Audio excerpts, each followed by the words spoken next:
Bismillahirrahmanirrahim. Alhamdulillahirabbil wassalatu wassalamu ala sayyidina maulana Muhammadin wa ala alihi wa sahbihi ajma'in. La hawla wa la quwata illa billahil aliyyil azim. Amma ba'd.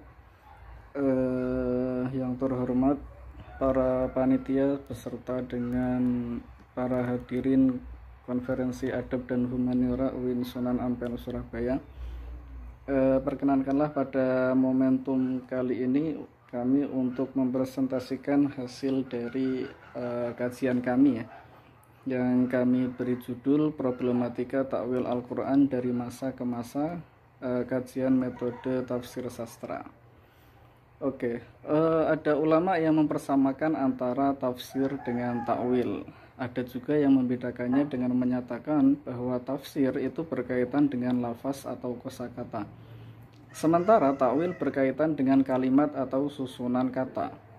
Ada lagi yang menyatakan bahwa tafsir berkaitan dengan riwayat, sementara takwil berkaitan dengan diroyah, yakni pengetahuan, nalar, dan juga analisis. Tafsir adalah mendengar dan mengikuti, sedangkan takwil adalah beristimbat, yakni menggunakan nalar untuk mencapai kesimpulan. Nasr Hamid Abu Zaid menilai bahwa penggunaan kata takwil dalam arti penjelasan maksud firman-firman Allah tidak populer lagi dan berganti dengan tafsir, karena sementara ulama yang tidak menyetujui dengan pentakwilan dengan sengaja mengesankan bahwa takwil adalah sesuatu yang buruk jika diterapkan pada firman-firman Allah dengan berdalih lewat firman-Nya pada Al-Quran surat Ali Imran ayat 7. Padahal takwil sebenarnya mutlak dibutuhkan, paling tidak dalam sekian banyak ayat di dalam Al-Quran. Dalam perspektif Mu'tazilah, segala ayat yang sesuai dengan pengetahuan akal melalui makna bahasa secara langsung, maka ayat itu tergolong muhkam. Sementara ayat yang terlihat kontradiktif dengan pengetahuan akal, maka tergolong mutasyabih, yang rumit, sehingga tidak mampu ditangkap oleh makna bahasa secara langsung. Maka disinilah majaz digunakan sebagai alat untuk menghilangkan kerancuan antara ayat muhkam dan mutasyabih. Pada dasarnya titik perbedaan antara Asy'ariyah dan Mu'tazilah terletak pada masalah keadilan, terutama perbuatan manusia. Sementara mereka bersepakat dalam menakwilkan ayat-ayat sifat yang berkaitan dengan tauhid dan juga tanzih. Kemudian penakwilan Asy'ariyah terhadap ayat-ayat sifat yang senada dengan Mu'tazilah dalam masalah tauhid menjadi penakwilan yang tidak sesuai dalam pemikiran Hambali. Jika Mu'tazilah dan para filsuf menilai akal sebagai dasar untuk menafsirkan teks suci, maka Madrasah Ibnu Taimiyah justru menilai teks suci yang benar sebagai dasar yang memiliki wewenang untuk menerima atau menolak akal. Ini menyebabkan dualisme muhkam dan mutasyabih dalam Al-Quran tidak menjadi dasar penakwilan, namun nakal yang dijadikan rujukan atas takwil. Jika seorang pembicara biasa menggunakan majaz karena ketidakmampuannya dalam menggambarkan hakikat, maka hal itu tidak layak bagi Allah Subhanahu wa Ta'ala yang Maha Mengetahui. Padahal majaz yang dinilai oleh Mu'tazilah dan Asy'ariyah dalam Al-Quran hanyalah semacam gaya bahasa dalam sebuah pengungkapan yang digunakan dalam bahasa biasa. Di era modern, ungkapan bahwa pintu ijtihad telah tertutup menjadi populer di kalangan umat Islam, sehingga akal seorang muslim terus terbayang-bayang dengan pemikiran-pemikiran klasik dan kurang sigap dalam menanggapi permasalahan kontemporer. Kebangkitan akal seorang muslim dimulai ketika Muhammad Abduh mengajarkan ilmu balaghah di Al-Azhar Kairo. Pada tataran teoritis, kaidah-kaidah yang dibuat oleh Abduh dalam melakukan tafsir merupakan kaidah-kaidah umum bagi teks tanpa mengabaikan watak teks Al-Quran sebagai teks keagamaan yang tujuannya memberi petunjuk manusia untuk beriman. Di sisi lain, tujuan mendapatkan hidayah yang dianggap oleh Abduh sebagai tujuan tafsir tidaklah terlepas dari metode bahasa yang sastrawi, sebab metode ini merupakan sarana di mana tanpanya tafsir tidak akan sampai ke tujuan tersebut. Muhammad Abduh menegaskan bahwa kisah-kisah di dalam Al-Quran bukanlah cerita tentang sejarah ataupun narasi sejarah, namun yang menjadi tujuan dari cerita tersebut adalah mengambil ibarat dan pelajaran dari konteks. Atas dasar ini maka Abdu menegaskan bahwa kemukjizatan dari kisah-kisah Al-Quran ada dalam bahasanya dan bukan dalam ceritanya. Dengan ungkapan lain, retorika kisah dalam Al-Quran terdapat dalam struktur bahasanya yang naratif, bukan pada kesamaan dan kesesuaian peristiwa-peristiwa yang dinarasikan dengan fakta-fakta sejarah.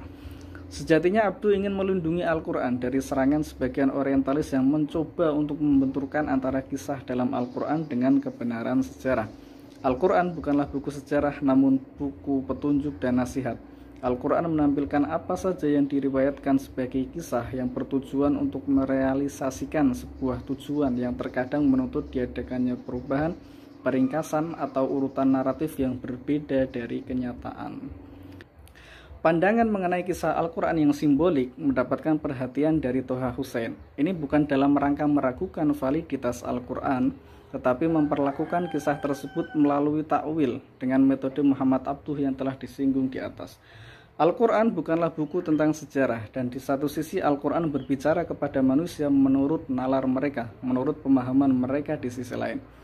Toha Hussein menandaskan bahwa ketakjuban masyarakat terhadap Al-Quran, baik yang masuk Islam maupun tidak, muncul dari adanya semacam kaitan antara pengaruh artistik dengan mereka yang dibuat kagum ketika mendengar atau membacanya.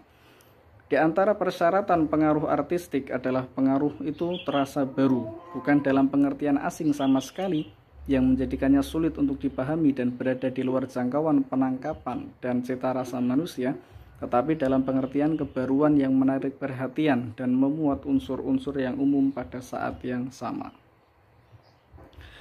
Konsep yang dikembangkan oleh Muhammad Abduh dan Toha Hussein di atas menjadi pijakan Amin Al-Khuli dalam memaknai tafsir.